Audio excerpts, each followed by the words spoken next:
Welcome to the Harnessing Your Divine Feminine show, hosted by Andrea Bagby. We believe that when you give a woman an opportunity, you give her the world. Be sure to like, comment, and subscribe to our videos.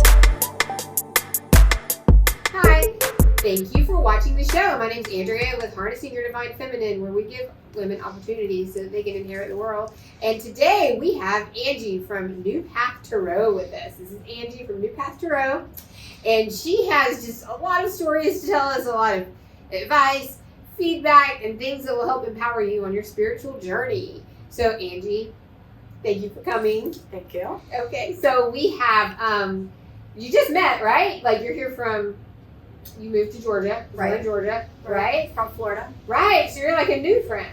Yes. So that's exciting, a new tribe member. And you come with history of psychic work, right? Correct. You came in being a spiritual entrepreneur.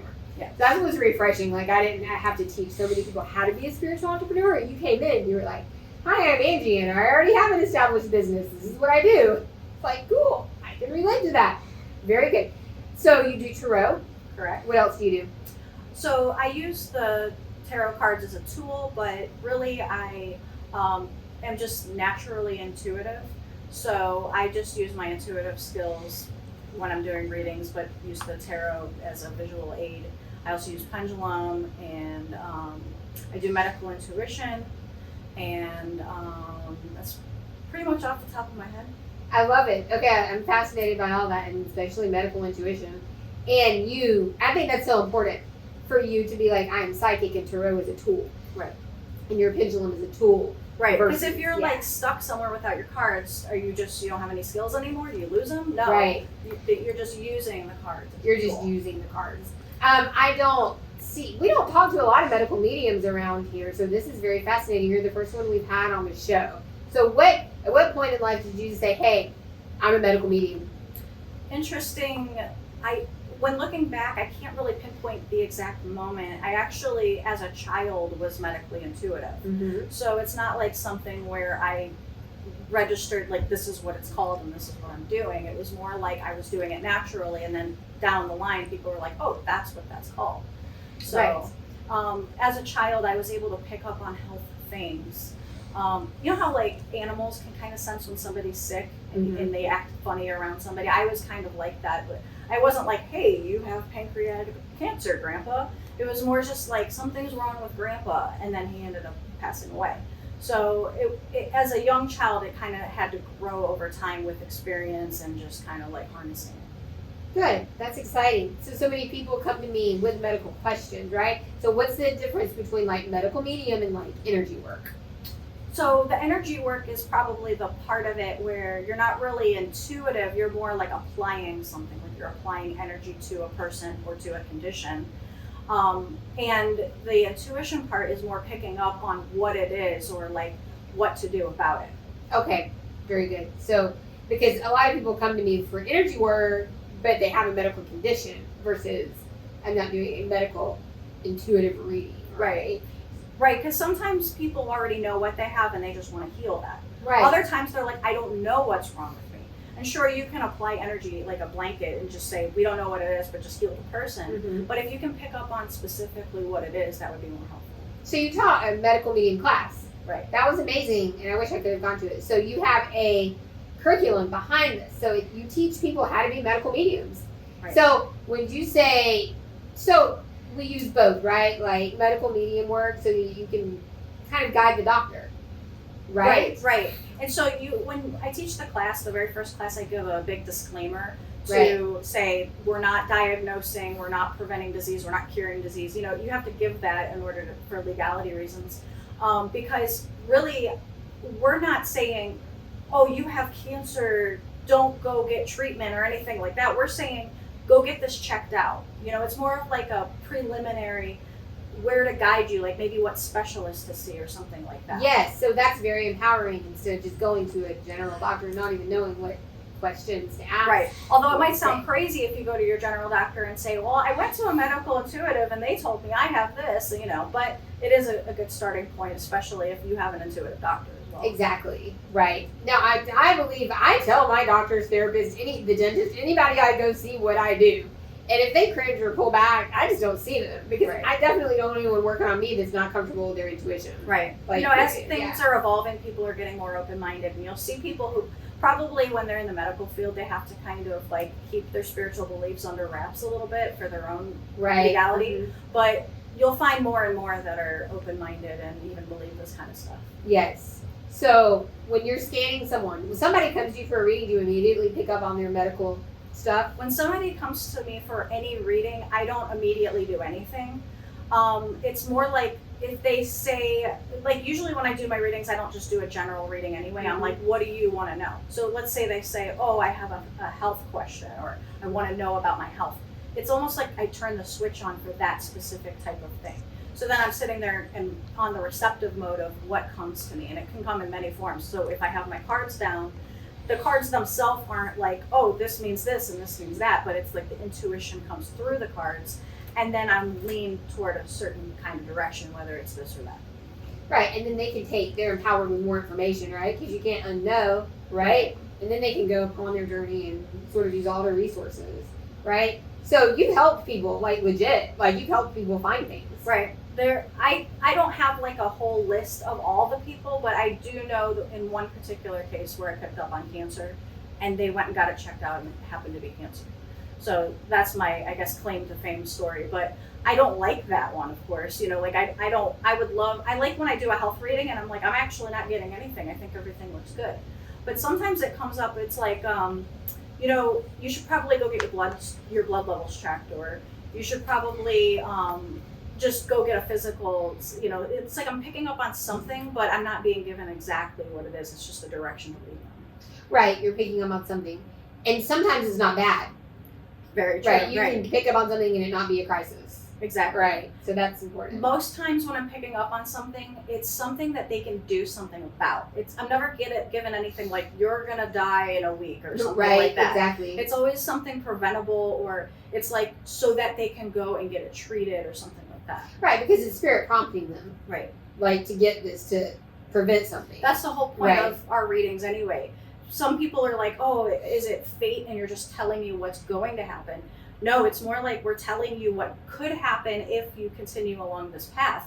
But if we give you information that you take and use, then your path changes. That's very true. That's a very good point. I really like that. Right, because we're still in charge of our own destiny, but we give people the best outcome. Like, yeah. So how long have you been doing readings? I started reading for myself when I was 18. So I'm 40 now, whatever the math on that is. So over time, you usually start as a curiosity or personal interest, and then you evolve to like friends, like, hey, can I practice on you? And then you evolve to family, and then you get more comfortable. Then you evolve to like paying clients, and it just kind of goes from there. So, what was your journey to be like, wow, I need to do something? Like, there's someone talking to me, or I'm feeling spirit. Honestly, it's hard to say because I've always had it. I've done so many careers. I think it's like you try something and it's like there's this nagging feeling like maybe I'm not doing exactly what I'm supposed to be doing. So you course correct. You try something else. Because I went from working like McDonald's, Walmart, stuff like that. Obviously, that's not my life path. To joining the military, and then I worked at the Pentagon as a defense contractor. And while I was doing that, I was completely dissatisfied with my life. It's like, sure, I was making good money, but there was just something nagging me saying, I don't think this is what you're supposed to be doing. And theoretically, in the world view, you had done it. You were successful. Right. You had a good job. Right. I could have kept doing that, retired. Right. Whatever. Right. You had good kids. You were doing the thing, right? And Right. Spirit was like, we're not going to let you do that for too long. And me personally, Right. I can't sit in that unsettling feeling. I can't either. I have to like figure out what it is. So I was doing yoga for my back pain, and I was like, you know what? I think I'm going to be a yoga teacher. So I did yoga teacher training. Then I was teaching yoga, and then I graduated to Tai Chi, and then I was like, still something's not. It's like this is close, but not quite it yet. And I do feel like I'm supposed to do all those things, life experience and getting me to where I am. But so had I started, let's say at 20 years old as a psychic, I don't think that would have worked as well. It's like I needed to go through all the other things first. Absolutely, because I always say so much psychic readings, it's experience too. Your experience comes into play. Because I've worked at Walmart too. Like, I've done the things to build into this career we're in. And you don't, normally I always say no one comes into this industry because life went well. Like, Right. really, like, my life was so grand, I just decided to be a psychic healer. We had to heal ourselves. Right. Right? So tell me about that. You have an interesting background. Right. So I think I'm a work in progress still. Yes. I don't even know if we're ever totally healed. We're not. So, you know, as a child, it's like, I think my life was supposed to be a certain way, if you will. My mom was very spiritual. My dad was very spiritual, but they split. Mhm. So, you know, a few years later, my mom meets my stepdad. Well, my stepdad was an alcoholic, and he was abusive.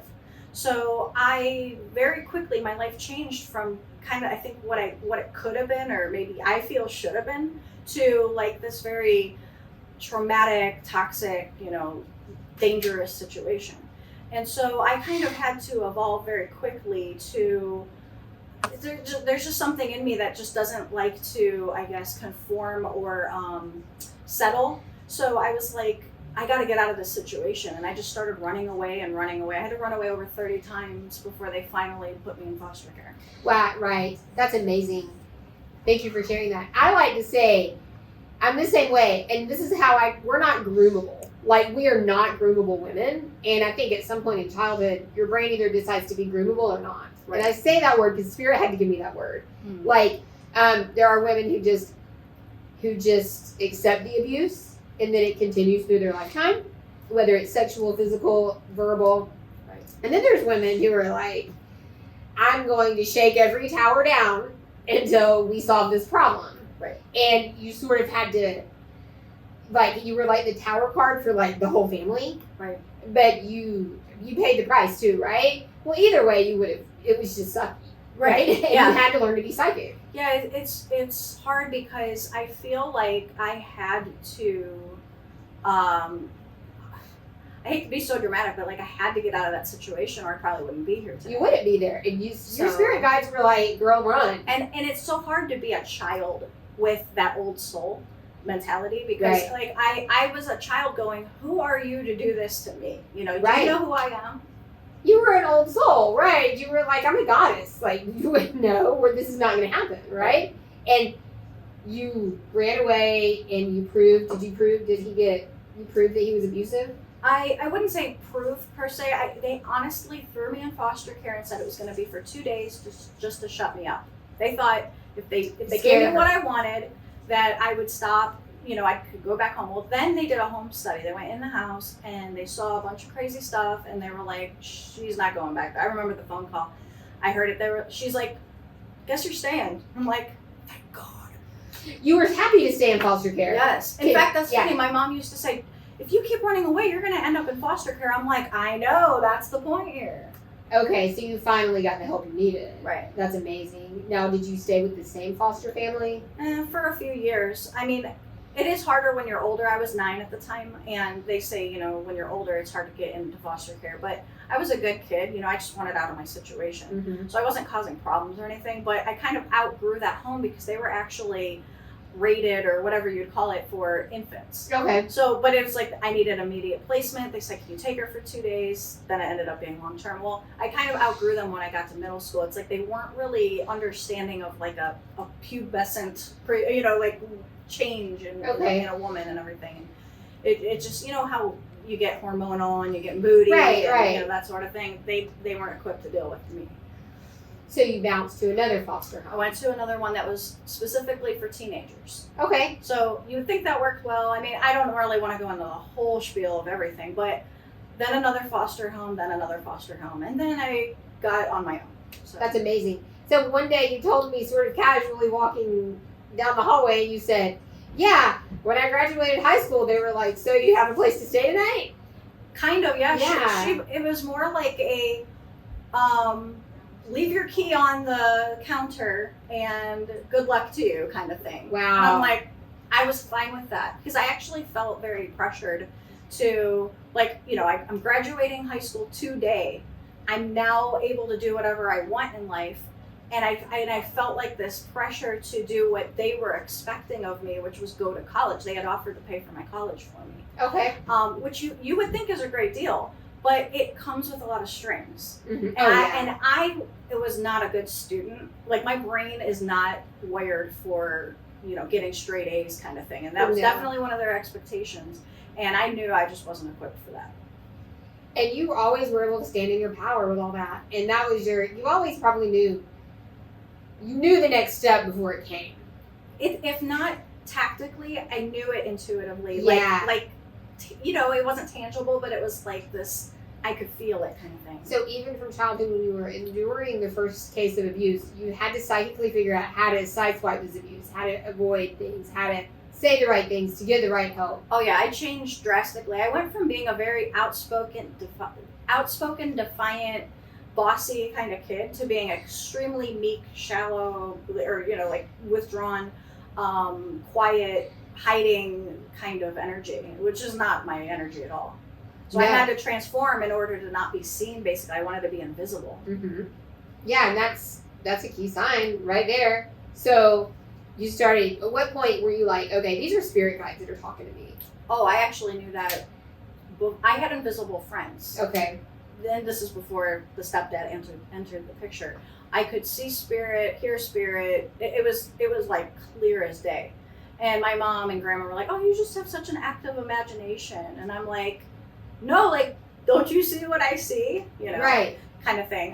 Which did go away. And I'm like, come back. Because right. I would like to be able right. to see that clearly again for my mediumship skills, but I can't just bring it back in. But it's almost like spirit doesn't give you a handout anyway. It's like once you know and you can do it without literally seeing, they're like, you got this, you can do it without that. Absolutely. I like that you said that, because so many people will be like, well, I can't see. Right. But you have a clear knowing, and that's the highest form of psychic. Right. So that's good that you, you're right, spirit's not just going to continue to give you the crutch. Right. Right. And I don't even know if it was a crutch per se as a kid, but that's what it would be like now. But as a kid, it's like, it would scare me because I would see spirit in my room, and it's dark, and there's shadows, and I'm like, I don't want to sleep in my room alone, I'm scared, and they're like, oh, it's just your imagination, and I'm like, that's not my imagination. No, it was not. It was absolutely not. So that's how and then of course when you were in your younger years and you were working the jobs and trying to do things, ultimately freedom, you had freedom. Right. Right? I can't live if I'm not free. Right, I agree. I can't either, yeah. And then, so you had freedom and you were doing the things and you theoretically made it, but this whole time you were like, something's nudging me. Right. And when you came upon the medical mediumship, were you like in your 20s and like, okay, I have to figure out my own health? I don't know. I mean, honestly, it's always been for other people. Okay. My own health, I feel like I've just kind of known without it being like me having to read it. It's like I can feel it within me. Mm-hmm. And that's actually how I do the readings for other people, is like I feel it through me. It's like I set myself aside and then I can feel their stuff as if it's me. That's awesome. That's wonderful. And then you were probably born with that, I would think. Exactly. That's the thing. Yeah. That's how I knew Grandpa had that, because it's like I could feel it in me. I'm like, this is exactly where it is. Mm-hmm. That kind of thing. And that's helped you and your kids. Absolutely. So now when your kids come to you, how does being psychic and a medical medium affect the ability to be a mom? Well, boo-boos are different when you're medical intuitive. You kind of know, is this actually something serious that we need to go to the doctor for, or is this something that just needs Motrin and, some little love pats? And it's like also you can kind of pick up on the kids before they even are knowing what's going on. It's like, they have an itty bitty sniffle and you're like, okay, this is going to be a thing. Or you're like, itty bitty sniffle, it's not going to be anything. It's like you can kind of just pick up on this stuff. And then it definitely, because you've had experience reading, the experienced psychic and being a medical medium, you can empower you don't doubt yourself as much, I would think. Absolutely. Yeah, you know when, okay, we're gonna go to the doctor. Right. And then when you also probably know more about their social and emotional needs. Right, definitely. It's hard too because like in my case, I'm co-parenting, and when you have another parent involved too, and you have clashing beliefs about things, and you're intuitive and you don't have like, let's say like a scientific article to back up your Right. hunches, it's hard to kind of navigate that.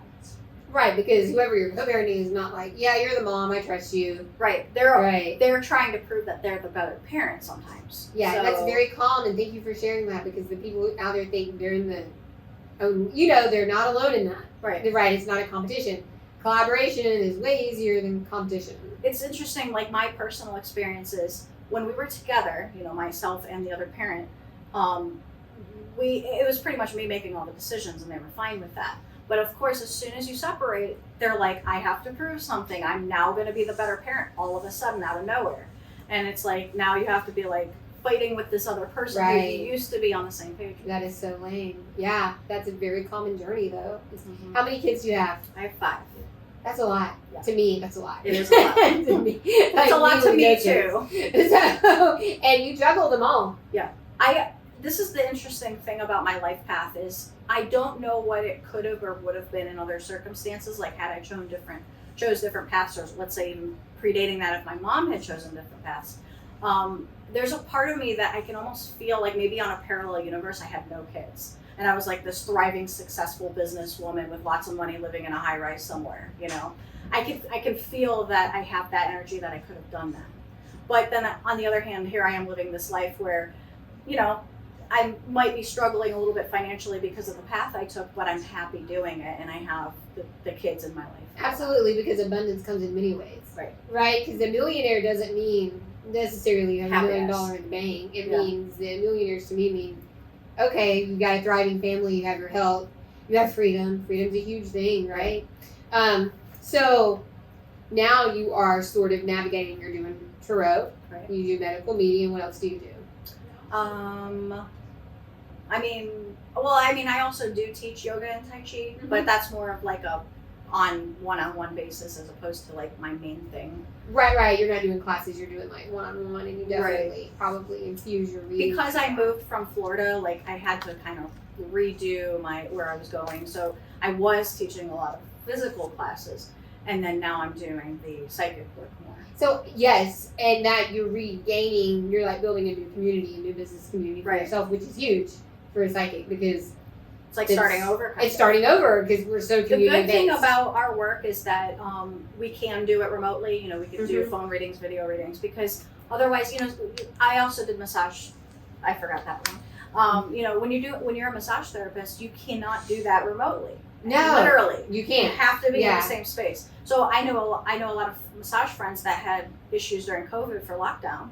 They were struggling financially because they couldn't do what they had been doing before, whereas our work kept going. during Mine the kept lockdown. going. Yeah, absolutely. So So that was one of the things where we may have chosen the harder path. it panned out for that duration at least. Right, it panned out. So when do you get like when the client calls you, do you immediately get like if they have a migraine, you're like, No. I have a migraine? For my own sanity, I make sure I only get what I'm supposed to, the way I'm supposed to.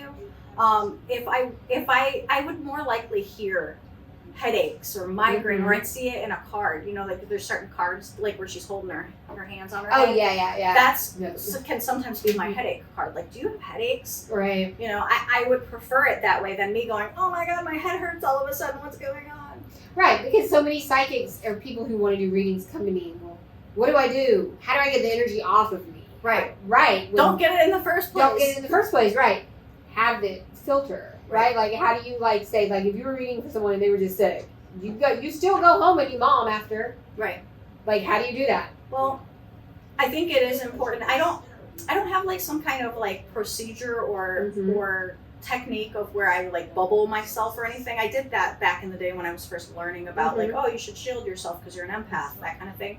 But then I kind of just intended that it be that I'm just protected.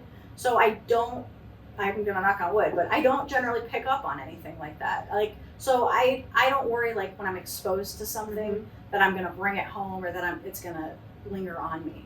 That's awesome because so much of that is if you are scared of something, it'll come, right? I think vibrationally speaking, if you're a higher vibration than that you could be absorbing, you're gonna generally just kind of knock it out anyway. Right. It's like you're fighting a cold. It is. You had to learn. You had to constantly break dimensions. You had Right. to constantly cut contracts. And when you're doing that, you are leveling up your vibration every time. Right. Right. So you had to learn how to do it for survival for you. Definitely. Right? Mm-hmm. And especially you went to public school, you did the whole thing, you were doing it as an empath, and Right. that's almost scarier, right? So I got made fun of. I shut down a lot of my psychic skills, specifically in 4th grade. I went into foster care knowing certain psychic things and thinking it was a cool thing to share them with my classmates, not realizing that they thought I was weird and crazy. And then I was like the weird kid and everybody making fun of me. I was showing how to make chi balls. Okay, well that's all. I love chi balls. Right, but Right. other 4th grade kids don't love chi balls. No, And they think they're you're like- crazy. Well, and then they go home and they tell their parents that are not as open-minded. A lot of Christians Yeah. and a lot of, I guess, judgment and fear-based stuff. So had this been the Salem witch trials in 4th grade, I would have definitely been burned at the Yeah, stake. mine was 3rd. Yeah, Yeah. mine was 3rd when I was astral traveling. Right. Like, I was just naturally astral traveling.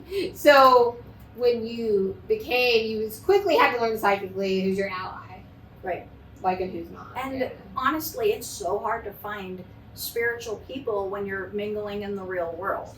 Once you finally get into that, circle, then you meet other people. But when you're just like, let's say you said going to a public school, Mhm. how many of those other kids know about chi balls, making chi balls, even care about, you know what I mean? They're more interested in this and that, like normal things that kids that age are interested in.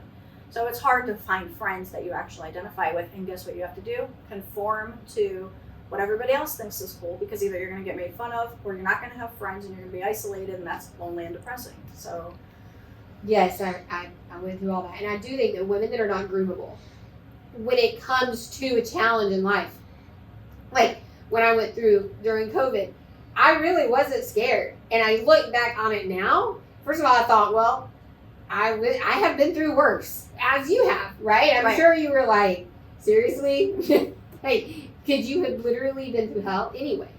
Right, through your life. So, and we're just not groomable women. We were like, no, we're going to continue to do what we have to do. And you were intuitive enough to know Right. what the next thing was. So you were not like, I'm going to just conform to whatever Right. someone tells me It to takes do. a lot to get me in a fear mode. Oh, me too, yeah. I think, I've had nightmares about like being invaded by a foreign country and stuff. And, like they're gassing us and helicopters coming down and like SWAT team type people, that would freak me out, even with my military training, because more maybe than other people, because I know what it takes to be prepared for those kind of situations. And I'm completely not prepared being a psychic for military invasion. But that isn't even like what would freak me out, and so definitely like a illness that's spreading and everybody buying into this mass hysteria and stuff. It was crazy to me. I'm like, I'm more worried about the economy collapsing than an illness spreading around. Absolutely. Yeah, and you had legit been doing more stuff, right? Right. So, and you totally had communications with your spirit guides, everyone. You had the medical medium work behind you. You had everything. Right. Everything going for you, in which you always went upstream. Right. You never conformed. So therefore, you had the tools to continue to go, to continue to move forward. And you've continued to build your business. Right. Like every step of the way. You have clients around the country now. Right. Yeah, they call you every Around week. the world, actually. Yeah, they call you every week, and they're like, okay, they need to talk to Angie. I need her guidance, right? Right. And you're very, very good with clients. I've noticed the people that call you, and I'll be like, yeah, that sounds like a client of Angie's. Like the people that call here, sometimes I'm like, where's Angie? I got work here, and I'm like, where's Angie? I need to talk to her. Right. So when you had to lay the foundation for yourself so that you could heal yourself and your children, Right. you really broke so many generational curses. It wasn't easy. And collective stuff too. It's collective stuff, right? Like, Ugh. it's exhausting, isn't it? Yeah. You do see, like, you can see the dimensions, right? You see different dimensions. Right. And different realities all the time. And I do think we're living those all the time. And the past, present, future all at one kind of thing. Yeah, we are, because everything's just right now. Right. Right? Time's just a myth. So when we have to look at the next future, like when we're looking at, what do you think's coming for our world? For our world? For our country or the world, whatever.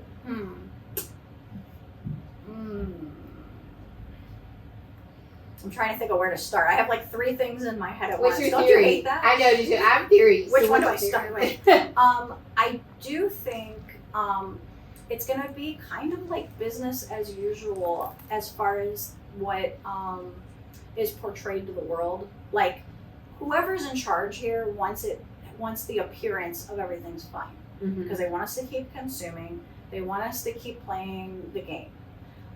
Behind the scenes, I think what's going on is a lot of, would you say maybe change of hands with money? I think it's behind the scenes so we aren't aware of it though. So I think the rich are going to keep getting richer and they might tip the scales a little bit, but it's never going to be in the favor of the people. It's always going to be in favor of keeping those who are in power in power. Right. And I hate to say it like that because personally, I don't think I came here this incarnation to play that game. I feel like we came here to either change it or be part of the change or be here for the transition. That's what I wanted it to be. But it seems like it's either taking longer or it's not going the way that we were maybe hoping for or planned for. And the only thing I think that will change that would be some kind of like mass collapse of the economy or something like that, like a global market crash or something that would reset everything basically. I agree with everything you're saying. That's where we're at. I've heard a theory too that the Galactic Federation actually failed us. I Wouldn't doubt it. Right. You know, and this is getting super weird woo-woo ET stuff, but I do think, you know, something I struggled with being exposed to religion in foster care, there was a time when I like really grasped religion, and because I always knew there was something out there, if you will, like source is what I would call it now.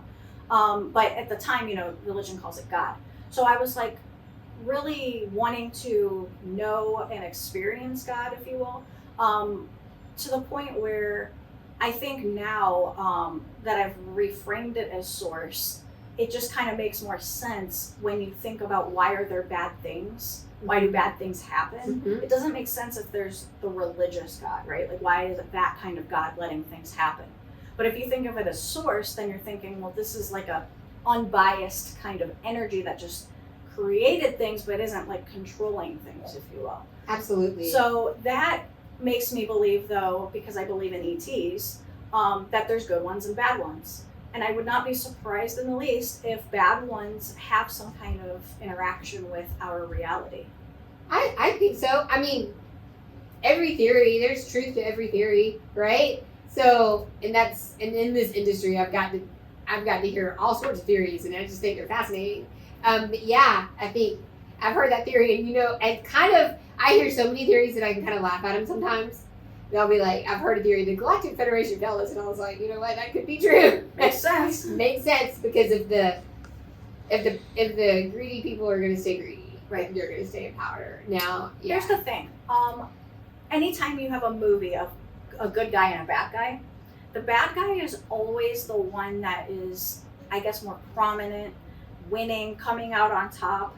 The good one is the one who's like being nice, you know, giving them the credit, letting them, you know, lead and all that sort of thing, when it would be a lot better if the nice one was the one doing it, but they're just so nice and reserved. And that's kind of how I feel about like the Galactic Federation. It's like, oh sure, you can telepathically transmit us all these greetings, dear beloved ones. We are here gathered today to give you wonderful love and light messages. That's not going to do anything. It's really not. We need to kick some ass on a spiritual level. We do. And to just so that we continue humanity. Right. And I do believe humanity is incredibly resilient, and humanity will win.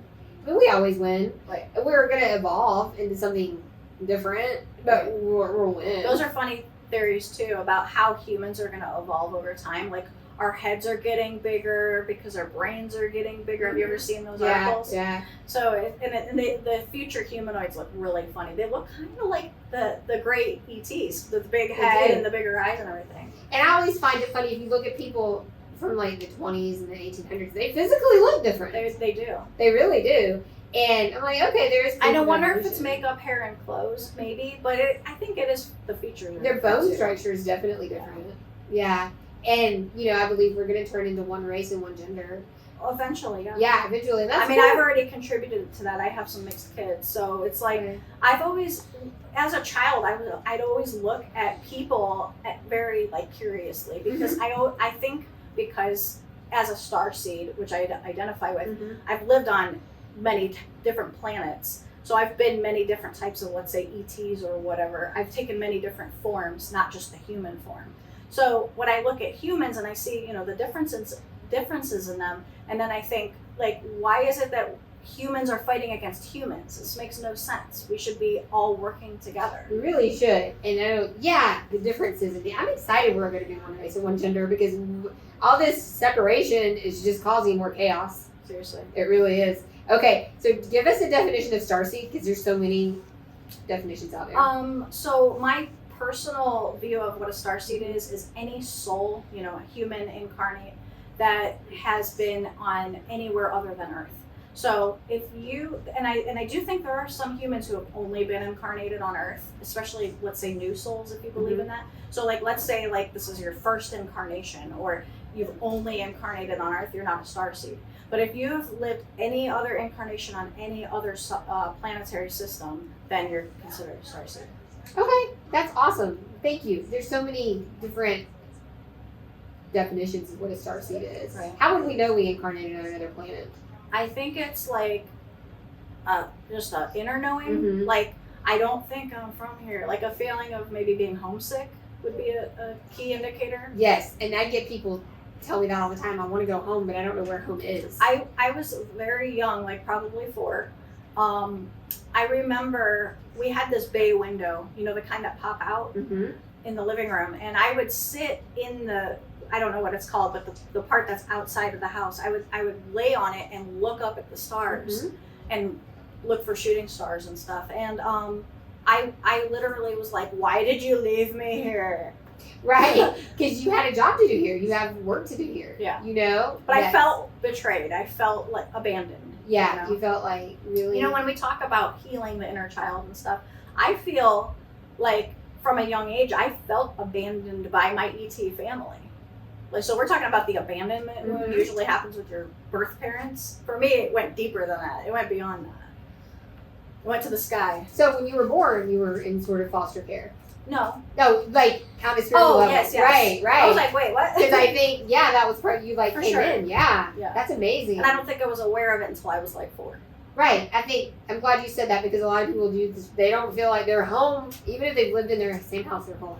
Right. They don't Even if feel they like have a they're good family and good support system and stuff, if you really still feel out of place, like maybe when you're especially when you're the black sheep of the family, but when you don't identify with just all of the stuff that we're supposed to conform to, it's like high probability you're a starseed.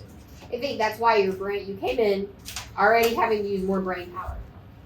Like literally, like more elements of your brain had to work, and you came into a family that was going to require you to use more parts of your brain. Right? And then that's when you're like, okay, I always say psychic's just more brain light, more lights coming on in there, right? Yeah. So you sort of evolved in that now you have more access to your brain than other people. A different part of your brain. Because I was really not good in school, but I was very intuitive.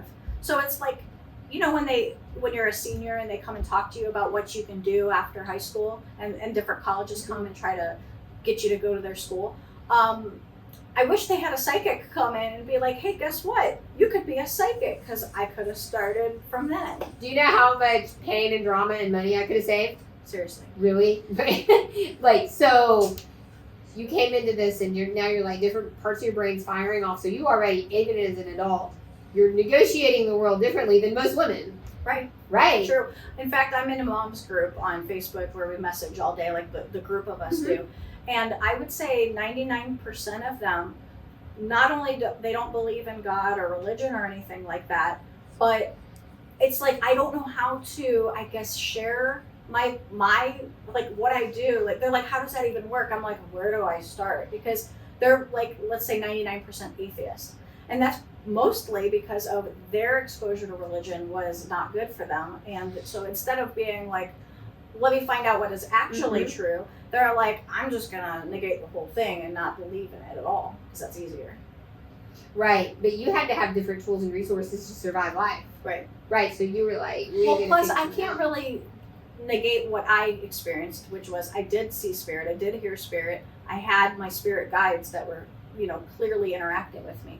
So how do you explain that? And a lot of people will turn to religion, or rather spirituality, when they experience something profound that they can't explain, something extraordinary, something spiritual. So then they're like, what is this? How do I, some people, of course, shut down again, but other people, like, that starts their path for them.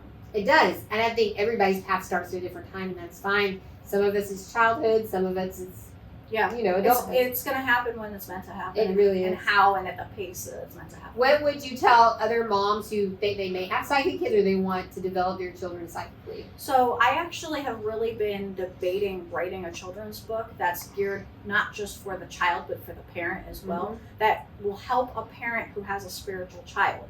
Instead, your child has imaginary friends, here's the book for them. Because guess what? It's not imaginary, it's their spirit guides. Right.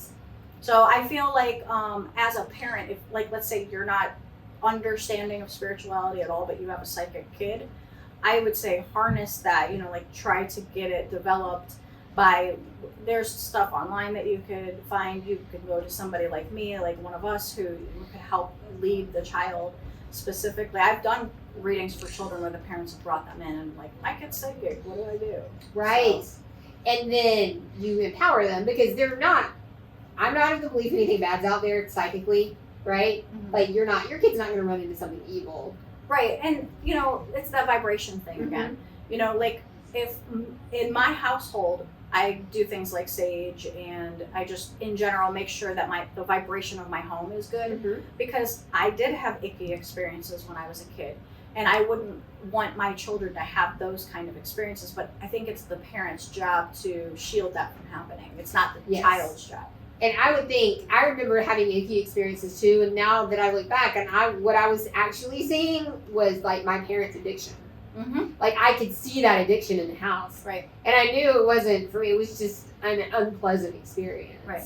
But if I'm in a household where there's no active addiction or there's no It's abuse, totally different. You're not going to see it. Yeah.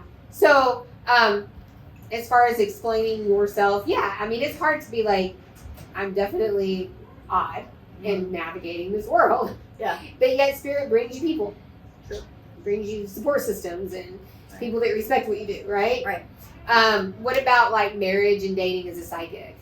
So I have found that dating spiritual men doesn't really work.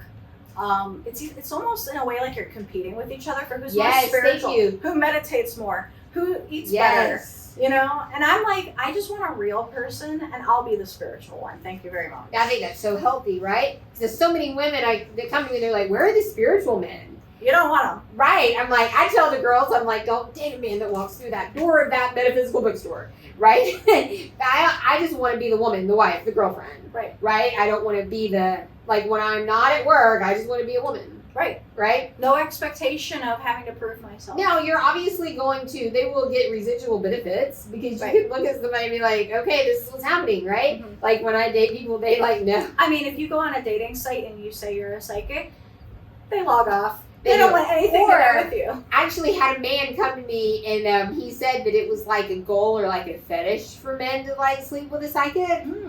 And I was like, okay, gross.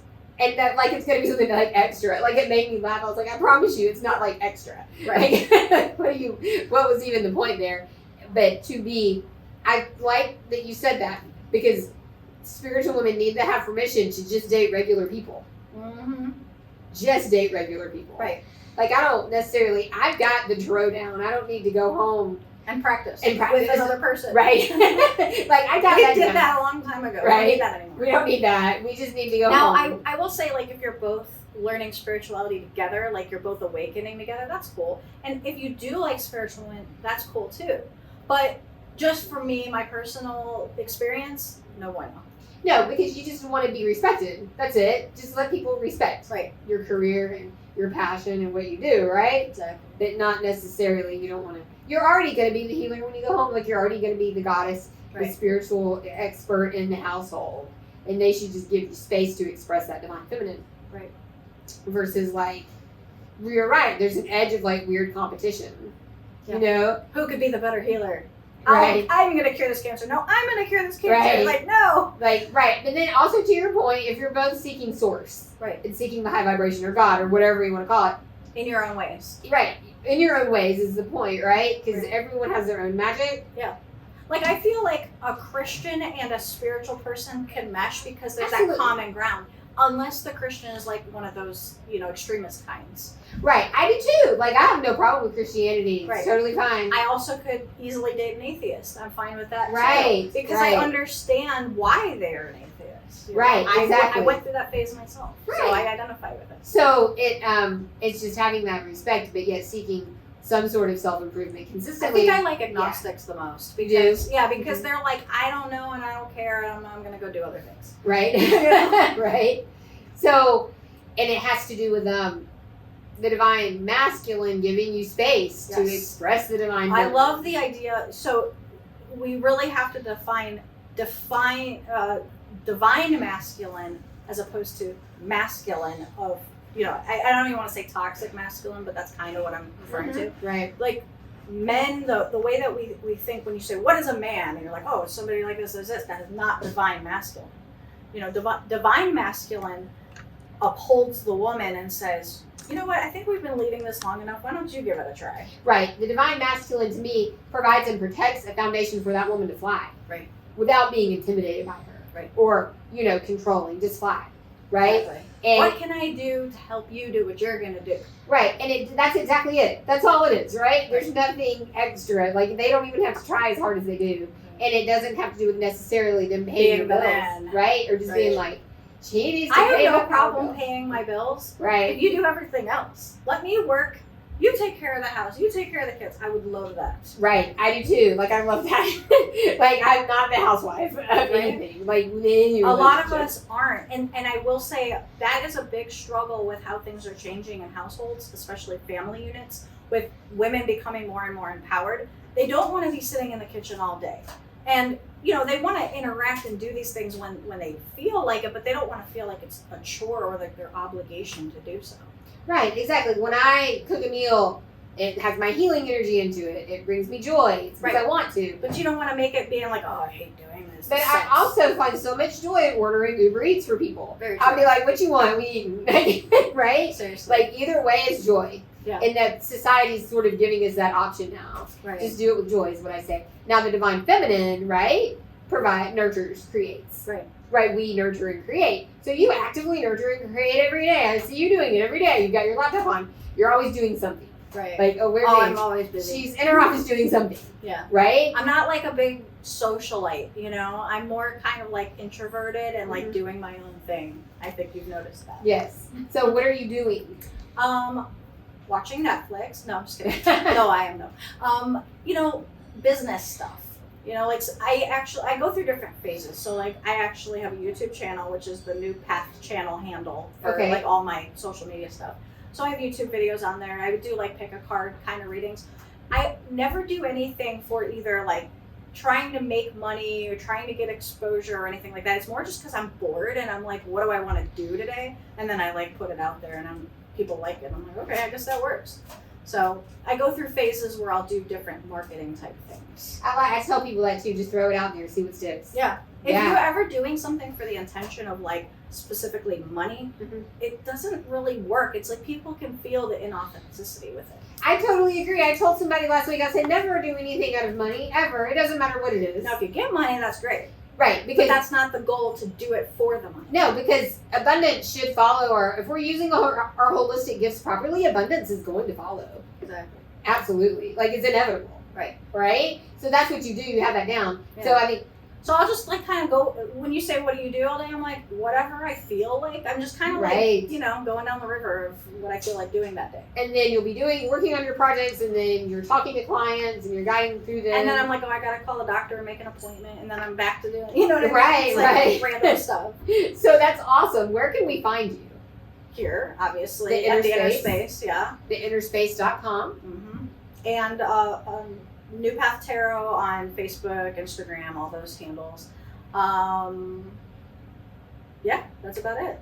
Okay, so what's your final advice you would give to anybody listening? Final advice, I would say be authentic, be yourself. If you feel like I would say need somebody, need to either enhance your skills or confide in somebody, I would say psychics are great therapy and maybe even cheaper. Yes, they are. That's awesome. That's great. That's a great definition, right? So thank you for sharing your stories and your gifts with us today. Hopefully it empowers all of our listeners. And if you want to find Angie, find her at theinnerspace.com or New Path Tarot. Thank you so much for listening, and thank you for helping me bring new opportunities to women. Bye.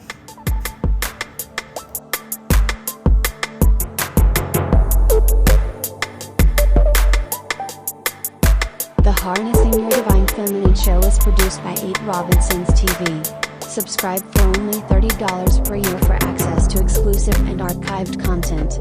Visit www.the8ROBINSONS.tv. Thank you for watching.